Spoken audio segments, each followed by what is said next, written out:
After the briefing, we will take the questions. Over to you, sir. साथियों, प्रधानमंत्री श्री नरेंद्र मोदी जी की ऐतिहासिक तीसरी टर्म में आज कैबिनेट में बहुत ही महत्वपूर्ण निर्णय लिए गए. Some very important decisions have been taken in today's cabinet. I'll present 5 important decisions in this briefing. मैं आज की इस ब्रीफिंग में 5 important decisions आपके सामने रखूंगा. आप सब जानते हैं कि प्रधानमंत्री श्री नरेंद्र मोदी जी किसानों को, अन्नदाताओं को हमेशा एक प्राथमिकता देते हैं. अपने नए कार्यकाल में जो सबसे पहला डिसीजन लिया, वो डिसीजन भी किसानों के हित में लिया गया था. आज की कैबिनेट में ऐसा ही एक बहुत महत्वपूर्ण फैसला लिया गया है. In today's cabinet also one very important decision has been taken regarding the welfare of farmers. Kharif season start हो रहा है. खरीफ सीजन के लिए 14 क्रॉप्स पे मिनिमम सपोर्ट प्राइस आज कैबिनेट ने अप्रूव किया है. मैं इन प्राइसेस के बारे में पढ़ूंगा, उससे पहले I will give the context.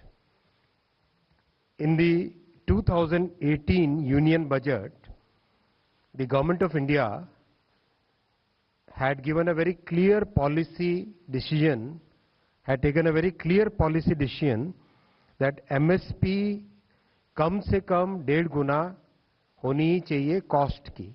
It has to be at least 1.5 times the cost of production.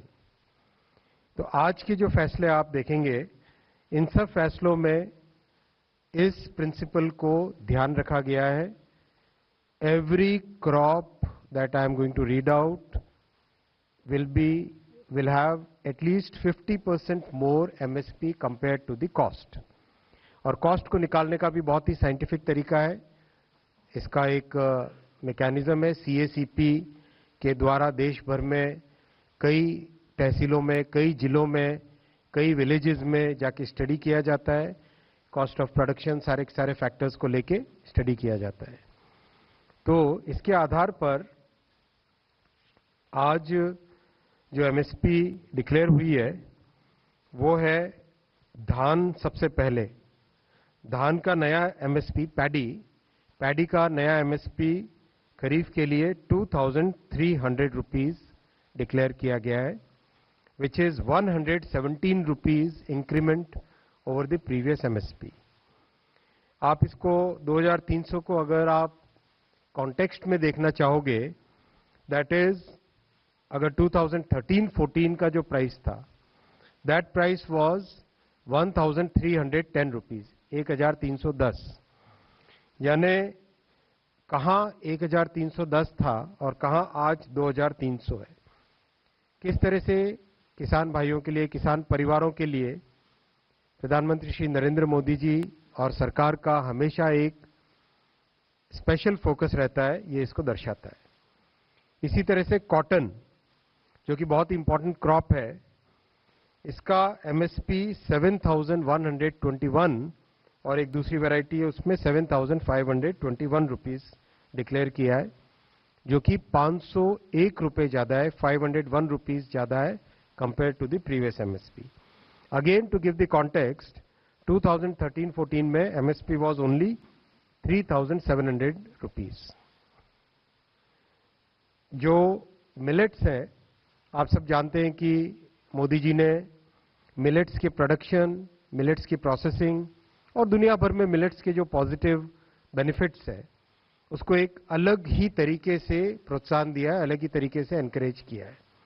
इस एनकरेजमेंट का एक बहुत अच्छा उदाहरण है आज का कैबिनेट का फैसला भी. ज्वार 3,371 रुपीज, रागी 4,290 रुपीज, बाजरा 2,625 रुपीज और मक्का, मेज 2,225 रुपीज. ये सब के सब अगर आप कंपेयर करो 2013-14, तो उस टाइम में for example jowar was only 1,500 rupees, it is today 3,371 rupees. करीब करीब हर एक में अच्छा इंक्रीमेंट है, बहुत बड़ा इंक्रीज है. वैसे ही दलहन, दालें दालों के प्रोत्साहन के लिए भी जैसा आप जानते हैं कि हमारी सरकार की प्राथमिकता है कि दाल में और ऑयल में, एडिबल ऑयल में, इन दोनों में आत्मनिर्भर बनने के लिए पूरे प्रयास करने हैं और उसके लिए कई तरह के नए नए इनिशिएटिव्स लिए गए हैं। उसमें एमएसपी एक बहुत इंपॉर्टेंट रोल प्ले करता है। मूंग की एमएसपी डिसाइड हुई है 8,682 रुपीस। तूर की एमएसपी है 7,550। ये पिछले एमएसपी से 550 रुपए ज्यादा है। उड़द की हुई है 7,400 रुपीस, जो कि पिछले एमएसपी से 450 रुपए ज्यादा है। आप देखेंगे करीब करीब हर एक फसल में एमएसपी पहले के कंपैरिजन में सिग्निफिकेंटली ज्यादा है। इसी तरह से ऑयल सीड्स में सबसे पहले सीसमम यानी तिल 9,267 रुपीस, ये पिछले एमएसपी से 632 रुपए ज्यादा है, 632 रुपीस ज्यादा है। ग्राउंडनट मूंगफली का तेल 6,783, 6,783। राम तिल एक छोटी कमोडिटी है लेकिन बहुत इंपॉर्टेंट कमोडिटी है। बहुत सारे ट्राइबल एरियाज में इसका अच्छी ग्रोथ होती है। नाइजर सीड कहते हैं इंग्लिश में, हिंदी में राम तिल 8,717, ये भी 983 रुपीस इंक्रीज किया गया है। Sunflower 7,280, soybean 4,892 rupees. तो हर एक में सिग्निफिकेंट इंक्रीज किया गया है। और आप जानते हैं कि नेफेड की एक बहुत अच्छी ऐप बनी है जिसमें कोई भी दलहन यानी दाल या तिलहन यानी ऑयल सीड और मक्का यानी मेज, इसकी खरीदी सुनिश्चित करने के लिए नेफेड की बहुत अच्छी ऐप है। इस ऐप से किसानों के लिए अपने प्रोड्यूस को बेचना बहुत आसान हो जाता है। साथ ही साथ एक बहुत बड़ा इनिशिएटिव चल रहा है 2 लाख गोडाउन बनाने का। 2 लाख गोडाउन बनाने का देश भर में काम चल रहा है। देखिए, प्रधानमंत्री श्री नरेंद्र मोदी जी की तीसरी टर्म बहुत ही महत्वपूर्ण फैसलों वाली टर्म है। पहली 2 टर्म्स में बहुत अच्छा एक बेस बना है इकोनॉमी का, किसानों के वेलफेयर का। अब उसके आधार पर, उस बेस पर एक बहुत अच्छी ग्रोथ, बहुत अच्छी जंप ली जा सकती है क्योंकि बेस बहुत मजबूत बना है। ये कंटिन्यूटी विद चेंज का पॉलिसी है। कंटिन्यूटी विद चेंज, कंटिन्यूटी है किसानों पे फोकस, कंटिन्यूटी है कि किसानों के हर इनपुट पे ध्यान देना। जैसा आप जानते हैं दुनिया भर में फर्टिलाइजर की कॉस्ट 3,000 रुपए पर बैग के हिसाब से हो गई थी, लेकिन मोदी जी ने throughout the disruption caused by Covid and the Russia Ukraine conflict, despite all that, fertilizer की प्राइस को भारत में कम रखा। ये बहुत बड़ी उपलब्धि है और देश भर में, दुनिया भर में इस चीज पे आश्चर्य करते हैं कि जहां दुनिया में 3-3 हजार रुपए कॉस्ट चली गई थी, 300 पे रखा गया भारत में। और हमारे किसान भाई भी इसको मानते हैं, हमारे राजनीतिक क्षेत्र में सभी कार्यकर्ता भी इसको समझते हैं। तो एक तरीके से जो खेती से रिलेटेड पूरा जो फ्रेम है, इसमें हर एक पॉइंट पे, बीज से बाजार तक, हर एक पॉइंट पे एम्फेसिस दिया गया है, हर एक पॉइंट पे वैल्यू एडिशन का ध्यान रखा गया है। तो ये जो 2 लाख गोडाउन का अभियान जो चल रहा है, इससे किसानों को अपने प्रोडक्ट को सफिशिएंट टाइम तक, जब तक वो चाहे तब तक उसको स्टोर कर सके। और ये सारा का सारा कोऑपरेटिव सेक्टर में बन रहा है, कंप्लीटली कोऑपरेटिव सेक्टर में बन रहा है। जो प्राइमरी एग्रीकल्चर कोऑपरेटिव सोसाइटीज होती है, जो कि एकदम जिले से भी नीचे पंचायत के स्तर पे होती है, उसमें ये सब बन रहा है। यानी मिनिमम ट्रांसपोर्टेशन से अपने प्रोड्यूस को ठीक जगह पे रख सके, टाइमली स्टोर कर सके, साइंटिफिक वे में उसको प्रोसेस कर सके, और जब ठीक टाइम हो, जब अपनी चॉइस हो, उस चॉइस के हिसाब से मार्केट में ले जा सके। साथियों, इस पूरे आज के फैसले से किसानों के पास करीब करीब 2 लाख करोड़ रुपए किसानों के एमएसपी के एवज में जाएंगे किसानों के खातों में. This is 35,000 crore rupees more than the previous season. 2 lakh crore rupees will be the total financial implication of the MSP, and this is going to be a very significant improvement in farmers' income. मैं इस point के बाद में next point पे आता हूं, और next point infrastructure से रिलेटेड है. आप सब जानते हैं कि 10 वर्षों में मोदी जी ने इंफ्रास्ट्रक्चर पे बहुत फोकस ध्यान देके, बहुत ही फोकस्ड वे में ध्यान देकर एक नया पैरामीटर, नया पैमाना, एक नया लेवल क्रिएट किया इंफ्रास्ट्रक्चर के कंस्ट्रक्शन का. चाहे हाईवे कंस्ट्रक्शन हो, रेलवे कंस्ट्रक्शन हो, ट्रांसमिशन लाइन्स हो, पोर्ट्स हो, सोशल इंफ्रास्ट्रक्चर जैसे एम्स हो, मेडिकल कॉलेजेस हो, आईआईटीज हो, डिजिटल इंफ्रास्ट्रक्चर जैसे नए टावर्स हो, ऑप्टिकल फाइबर लाइन्स हो. इसमें एक टोटली नया एक आयाम, टोटली नया एक डायमेंशन क्रिएट किया है.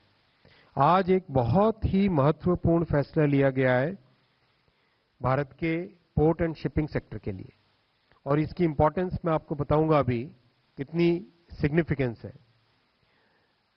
महाराष्ट्र में दहानू तालुका में पालघर जिले में वधावन पोर्ट, ये पोर्ट इतना इंपॉर्टेंट पोर्ट है. इस पोर्ट का आज अप्रूवल हुआ है. 76,200 करोड़ रुपीस का प्रोजेक्ट है. ये 76,200 करोड़ रुपीस का प्रोजेक्ट है. इस प्रोजेक्ट की सबसे बड़ी इंपॉर्टेंस आप समझें अगर, आज पूरे देश में करीब करीब 20 मिलियन TU कंटेनर की जो कैपेसिटी होती है, 20 मिलियन TU कैपेसिटी है. उसके कंपैरिजन में इस अकेले वधावन पोर्ट में कंटेनर की जो नई कैपेसिटी क्रिएट की जाएगी वो है 23 मिलियन TU कंटेनर्स.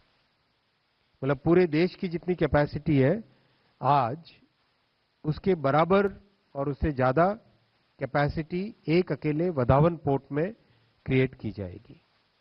बहुत ही सिग्निफिकेंट है देश की ट्रेड के लिए, एक्सपोर्ट के लिए, इंपोर्ट के लिए, और देश में रोजगार की सृष्टि के लिए. ये ये टर्मिनल मेगा पोर्ट बनेगा. टोटल इसकी कैपेसिटी होगी 298 मिलियन टन्स, 298 मिलियन टन्स. इसकी एक बहुत नेचुरल एडवांटेज है. पोर्ट की सबसे बड़ी इंपॉर्टेंस होती है कितनी डेप्थ मिलती है. डेप्थ को टेक्निकल भाषा में कहते हैं ड्राफ्ट. कितना ड्राफ्ट मिलता है, यानी कितनी गहराई मिलती है. जितनी गहराई मिले उतनी बड़ी शिप उस पोर्ट में आ सकती है. कम गहराई है तो छोटी शिप आ पाएगी, ज्यादा गहराई है तो बड़ी शिप आ पाती है. जहां नेचुरल गहराई होती है, नेचुरल ड्राफ्ट होता है, that place requires less dredging, यानी less maintenance, less operation cost.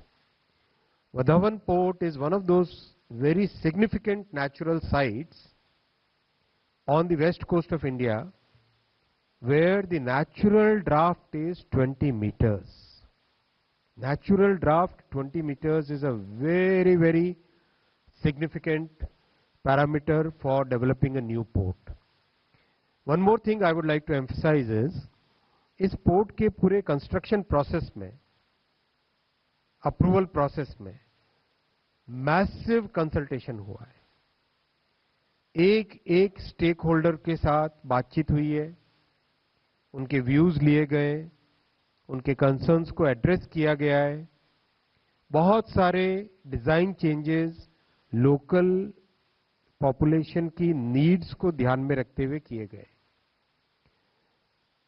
जैसा आपने देखा, इंफ्रास्ट्रक्चर क्रिएट करने में केवल बात पोर्ट की नहीं रहती है. इसमें साथ ही साथ इतना बड़ा इकोनॉमिक एक्टिविटी का एक स्फेयर बन जाता है जिसमें मैन्युफैक्चरिंग, लॉजिस्टिक्स, कई तरह की एक्टिविटीज बढ़ती है.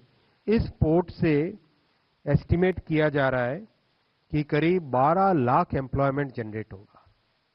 करीब करीब 12 lakh employment opportunities will be created by this port. This is going to be a mega terminal and this will be an integral part of the IMEC corridor. जो इंडिया मिडिल ईस्ट कॉरिडोर है उसका एक integral part ये port होगा। इस port की railway connectivity और highway connectivity port की डिजाइन के साथ ही इंटीग्रेट की गई है। रेलवे करीब करीब 12 किलोमीटर दूर है पोर्ट से और हाईवे थोड़ा सा उससे ज्यादा है और ये डेडिकेटेड फ्रेट कॉरिडोर के साथ लगा हुआ पोर्ट है। सो पोर्ट का जो सबसे बड़ी एडवांटेज होती है दो होती है, एक होती है डेप्थ, दूसरा होता है हिंटरलैंड के साथ कनेक्टिविटी। तो इसमें हिंटरलैंड के साथ जो कनेक्टिविटी है वो सीमलेस कनेक्टिविटी होगी, 12 किलोमीटर दूर डेडिकेटेड फ्रेट कॉरिडोर।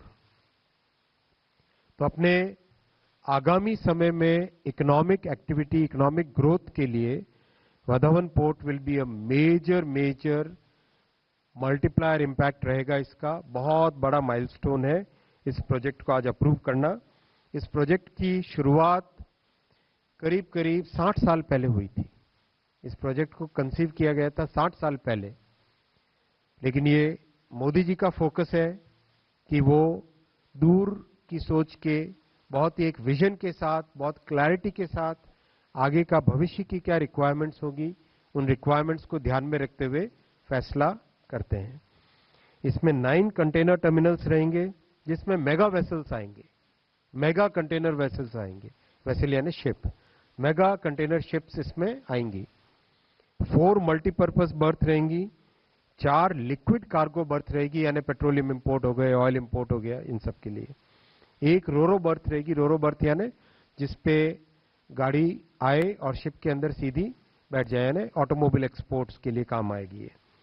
और एक कोस्ट गार्ड की बर्थ रहेगी। It's going to be a very big port. It will be constructed by the joint venture of Jawaharlal Nehru port authority and Maharashtra maritime board. इसका complete construction 2 phases में होगा। Phase 1 जो 2029 तक complete होने का प्लान है, उसमें 15 मिलियन टीयू कैपेसिटी क्रिएट की जाएगी और उसके बाद में फेज 2 में अनदर 8 मिलियन टन्स करके टोटल 23 मिलियन टन्स की 23 मिलियन टीयू की कैपेसिटी इसमें क्रिएट की जाएगी। ये पोर्ट कंप्लीट होने के बाद में वर्ल्ड के टॉप 10 पोर्ट्स में से एक होगा। This port has the potential to be among the top 10 ports in the entire world. That's the significance of this port. Mumbai से केवल 150 किलोमीटर दूर है, तो this will have a significant impact on significant positive benefits for all the industries which are close to Mumbai, जैसे ठाणे का area हो गया, कल्याण area हो गया, वापी एरिया हो गया। इस तरह से एक पूरा सिग्निफिकेंट इकोनॉमिक एरिया को बहुत बड़ा बेनिफिट होगा। और डेडिकेटेड फ्रेट कॉरिडोर क्योंकि वहां तक पहुंच चुका है ऑलरेडी दहानू तक, तो इसलिए कंप्लीट नॉर्दर्न इंडिया के इंडस्ट्री को भी, वेस्टर्न इंडिया के इंडस्ट्री को भी और ईस्टर्न और नॉर्दर्न सेक्टर्स को भी कंप्लीट इस पोर्ट की फैसिलिटी मिल जाएगी। So this is a very significant move. This will reduce the cost of logistics and become a major part of our economy. Friends, I'll come to the third briefing point. आप सब जानते हैं कि प्रधानमंत्री श्री नरेंद्र मोदी जी ने अपनी एनर्जी सिक्योरिटी में एक बहुत बड़ा रोल दिया है रिन्यूएबल एनर्जी को। रिन्यूएबल एनर्जी के जो भी गोल्स भारत ने सेट किए थे, उन सब गोल्स को समय से पहले पूरा किया। और आज दुनिया में बड़ा आश्चर्य करते हैं, कभी भी डावोस में या जब भी जाते हैं, मैं एक छोटा सा प्रश्न जब लोगों को पूछता हूं कि भारत की रिन्यूएबल एनर्जी की कैपेसिटी कितनी है, तो लोग आश्चर्य करते हैं जब उनको 42% या अभी 43% हो गई है। इतनी हाई कॉम्पोजिशन रिन्यूएबल एनर्जी का है पावर जनरेशन कैपेसिटी में, ये लोग सुन के बहुत आश्चर्य होते हैं, क्योंकि कई देशों में, अच्छे हमसे समृद्ध देशों में भी आज भी इससे सिग्निफिकेंटली लेस नंबर है। उसी कड़ी में आज एक बहुत महत्वपूर्ण फैसला लिया गया है और मैं आपको कहना चाहूंगा कि एक लैंडमार्क डिसीजन है। ये एक लैंडमार्क डिसीजन है। भारत में पहली ऑफशोर विंड एनर्जी प्रोजेक्ट का आज अप्रूवल हुआ है। 1 गीगावाट यानी 1000 मेगावाट का दो प्रोजेक्ट, एक 500 मेगावाट का और दूसरा अनदर 500 मेगावाट का। ऑफशोर विंड का मतलब ये हुआ, आपने सबने देखी है विंड एनर्जी की टर्बाइंस जो लगती है, अभी पूरे देश भर में काफी लगी हुई है। Offshore wind energy terminal floating terminals होते हैं जो कि समुद्र में कोस्ट से डिस्टेंस पे, जब कोस्ट से थोड़ी ज्यादा डिस्टेंस पे ऑफशोर विंड टर्मिनल लगता है, उसमें सबसे बड़ा बेनिफिट होता है कि विंड लगातार पूरे साल चलती है, यानी आपको एक स्टेबल पावर उस विंड टर्बाइन से मिलता है। तो बहुत ही सिग्निफिकेंट है।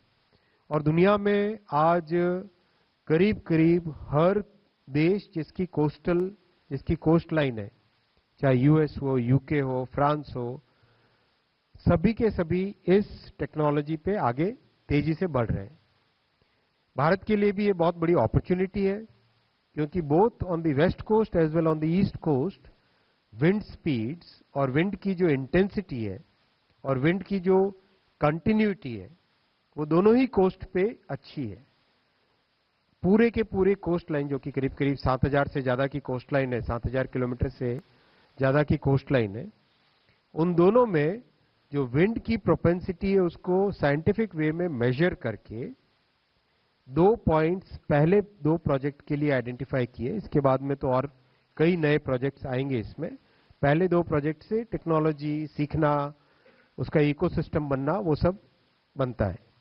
पहले दोनों प्रोजेक्ट, एक प्रोजेक्ट लगेगा गुजरात में 500 मेगावाट का और सेकंड प्रोजेक्ट लगेगा तमिलनाडु में 500 मेगावाट का।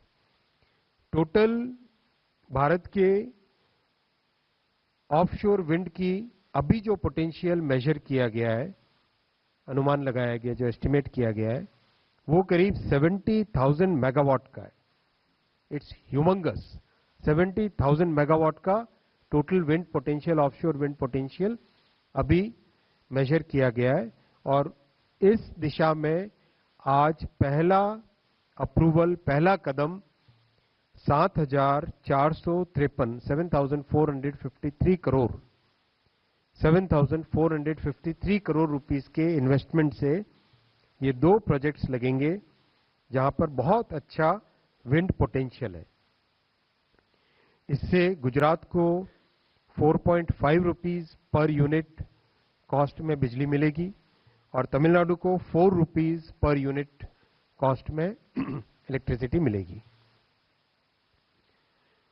जो ऑफशोर विंड टर्मिनल होता है, ऑफशोर टर्मिनल, मान लो ये टावर है, ये टावर समुद्र के अंदर लगा हुआ है, राइट? तो समुद्र के अंदर से इस इलेक्ट्रिसिटी को लाने के लिए अंडर सी पावर केबल बनाने पड़ते हैं।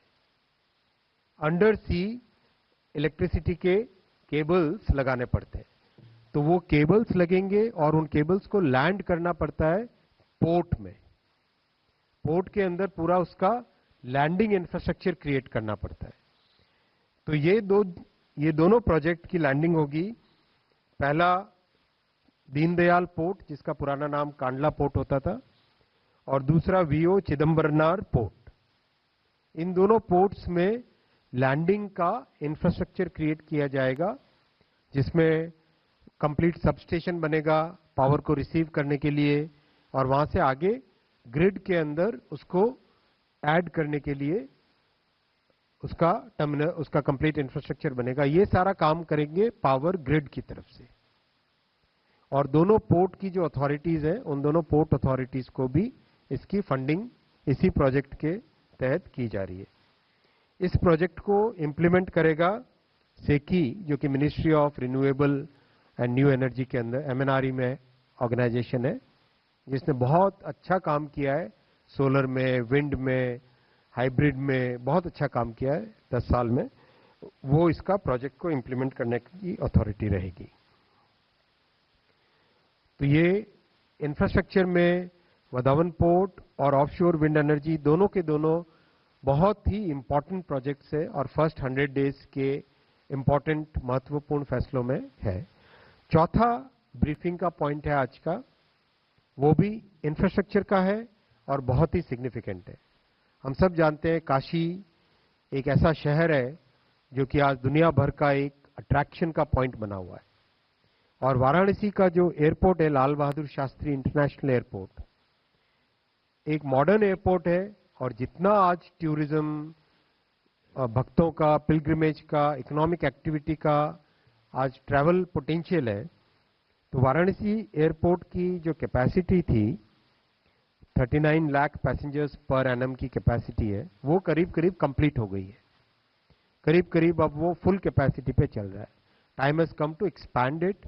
तो आज के इस डिसीजन में कैबिनेट में प्रधानमंत्री श्री नरेंद्र मोदी जी की अध्यक्षता में फैसला लिया गया कि वाराणसी का Lal Bahadur Shastri international airport expand किया जाएगा।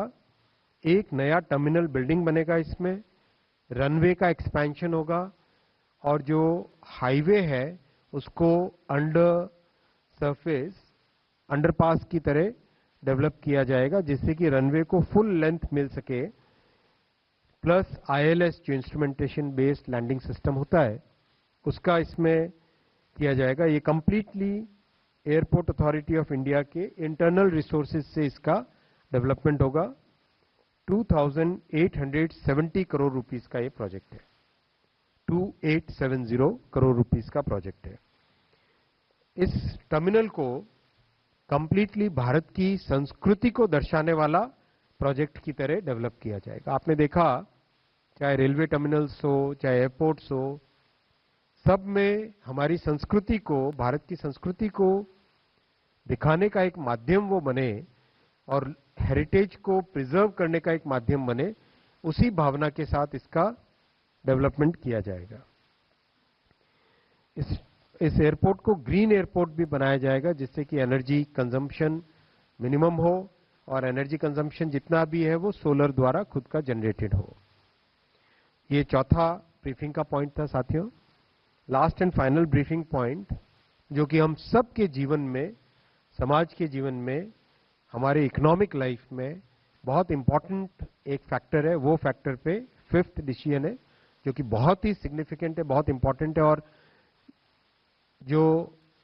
ये जो डिसीजन है, इस डिसीजन के रिजल्ट अगले 20-30 वर्षों तक मिलता रहेगा, 40-50 वर्षों तक मिलता रहेगा, वैसा ये बड़ा फैसला है।